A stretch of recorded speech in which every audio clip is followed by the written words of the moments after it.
Aujourd'hui, on part au Fouta Djallon, en Guinée, pour découvrir l'histoire du dernier grand Almami, Bokar Biro Bari. Un homme courageux, prêt à tout pour protéger son royaume, mais son histoire finit de façon tragique. Bokar Biro devient Almami dans un contexte très difficile, à l'époque coloniale.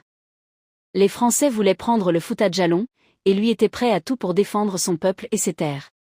Mais il se heurtait à un problème majeur, la division interne. Le Fouta Djallon était divisé en 9 provinces, appelées Dioué.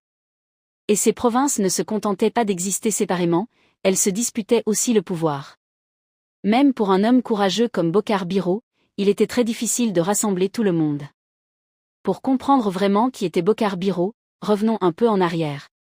Après la mort de l'Almami précédent, le Conseil des Anciens avait choisi son frère aîné comme successeur. Mais Bokar Biro prend le pouvoir dans un coup d'État, en éliminant son frère. Un geste terrible, mais il pensait que c'était nécessaire pour protéger le royaume et stabiliser le pouvoir. La bataille contre les Français. Quand les Français arrivent, Bokar Biro défend son royaume avec courage. Mais les divisions internes affaiblissent le Fouta Djallon. Les clans et factions locales ne sont pas unis. En novembre 1896, à la bataille de Poredaka, les forces françaises remportent la victoire.